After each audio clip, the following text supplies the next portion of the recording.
হাজার হাজার দর্শকের উপস্থিতিতে মানিকচকে অনুষ্ঠিত হলো এমএলএ কাপের ফুটবল খেলার ফাইনাল ম্যাচ। উল্লেখ্য, বিশিষ্ট সমাজসেবী স্বর্গীয় শ্রী কমল ঘোষের স্মৃতির উদ্দেশ্যে গত মাসের 24 তারিখ থেকে শুরু হয়েছিল মানিকচক বিধানসভার অন্তর্গত বিভিন্ন অঞ্চলকে নিয়ে MLA cup knockout football tournament MLA fan ক্লাবের উদ্যোগে, যেখানে 8টি দল অংশগ্রহণ করে। রবিবার টান টান উত্তেজনার মধ্য দিয়ে মানিকচক ব্লকের এনায়েতপুর ফুটবল মাঠে ফাইনাল খেলা অনুষ্ঠিত হয়। এদিনের খেলাকে কেন্দ্র করে হাজার হাজার দর্শকের উদ্দীপনা ছিল চোখে পড়ার মতো। এদিনের ফাইনাল খেলার আকর্ষণ ছিল ফুটবল জগতের তারকা তথা ভারতীয় ফুটবল দলের প্রাক্তন অধিনায়ক ভাইচুং ভুটিয়া সহ সঙ্গীত জগতের বিখ্যাত গায়িকা রাফা ইয়াসমিন। এদিনের ফাইনাল খেলায় পরস্পরের মুখোমুখি হয় মিল্কির লিভারপুল ফ্যান ক্লাব বনাম মানিকচকের বায়ার্ন মিউনিখ ফ্যান ক্লাব। টান টান উত্তেজনার মধ্য দিয়ে পর্যাপ্ত সময়ের মধ্যে কোনো দল গোল না করায় অবশেষে টাই ব্রেকারের মধ্য দিয়ে মিল্কির লিভারপুল ফ্যান ক্লাব জয়লাভ করে। এদিনের ফুটবল খেলায় উপস্থিত ছিলেন মালদার জেলা শাসক নিতিন সিংহানিয়া, মালদা জেলা পরিষদের সভাধিপতি লিপিকা বর্মন ঘোষ, জেলা পুলিশ সুপার প্রদীপ কুমার যাদব, বিধায়ক আব্দুর রহিম বক্সি, মানিকচক বিধানসভার বিধায়িকা তথা এমএলএ কাপের প্রধান উদ্যোক্তা সাবিত্রী মিত্র, মালদার ইংরেজবাজার পৌরসভার চেয়ারম্যান কৃষ্ণেন্দু নারায়ণ চৌধুরী, মালদা জেলা পরিষদের কর্মাধ্যক্ষ কবিতা মণ্ডল, বিশিষ্ট সমাজসেবী প্রসেনজিৎ দাস সহ অন্যান্য প্রশাসনিক আধিকারিক, জনপ্রতিনিধি এবং খেলাপ্রেমী মানুষজনেরা।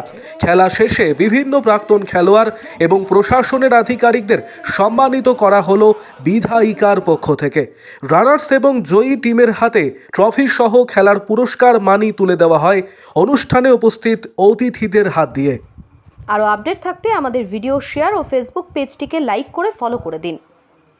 2025 এটা আমাদের চ্যালেঞ্জ করে টার্গেট হিসেবে আমরা নিয়েছিলাম। এত ভালো টুর্নামেন্ট আমরা করতে পারবো আমরা খুব ভাবিনি, কিন্তু এটা ঠিক যে আজকে আমাদের এমএলএ ক্লাব মানে ফ্যান ক্লাব যারা করেছে তারা সকলে মিলে কাজ করেছে এবং এখানে মানে মুখ্য ভূমিকায় আপেল ছিল কাজের ক্ষেত্রে। এতগুলো অ্যারেঞ্জমেন্ট করছে আমরা বুঝতে পারছি না। আমরা যতক্ষণ পেরেছি আমরা জোগাড় করেছি এবং আমরা মানুষ আমাদেরকে সহযোগিতা যেটা করেছে সেটাই আমরা কোনো সহযোগিতা সেভাবে আমরা নিজেরা এটা করার চেষ্টা করেছি। আমি এই জন্য এটা করেছি যে আগামী দিনে মানিকচকের ভালো ভালো খেলোয়াড় তৈরি হোক এবং আমাদের ডিএসএস কমিটির সঙ্গে ব্লকে যে ডিএসএস কমিটিটা ছিল সেই কমিটিটাও আমরা আবার পুনরায় গঠন করবো। কৃষ্ণনারায়ণ চৌধুরী এসছেন, ডিএসএস সেক্রেটারি আছেন, ওর সাথে কথা বলেছি, এটা আমরা করবো এবং খেলোয়াড়দেরকে নিয়েই আমার 2 বছর পরে থাকবে। ম্যাম কি হলো ম্যাডাম রেজাল্ট আজকে? কে জিতলো ম্যাডাম? আজকে আমাদের দেখেন অন্য জিতা আলাদা কিছু, এই উন্মাদনা আলাদাই। আমি ফুটবল নিয়ে কিছু বুঝি না এবং যখন আমি দেখছি গোল হচ্ছে না তো নিজের মাথায় হাত দিয়ে দিচ্ছি, মানে কি যখন আটকে যাচ্ছে, মানে মোটামুটি আমি এখন যতদিনের সঙ্গে থেকেছি খেলা শিখে যাচ্ছি। ওটা চাইলে খুব ভালো জিনিস। যুবকদের মধ্যে উদ্দীপনা শুধু মানিকচকবাসী না, মালদাবাসীর সর্বত্র এভাবে খেলা হোক এবং ছেলেদের মধ্যে উদ্দীপনা আনা হোক। আগামী দিনে ভালো ভালো প্লেয়ার তৈরি হোক। মালদা থেকে ইন্ডিয়ার মাঝখানে খেলে দেশের বিদেশের ভালো খেলোয়াড় সবাই জিতেছে, মানিকচক কাপ সবাই জিতেছে।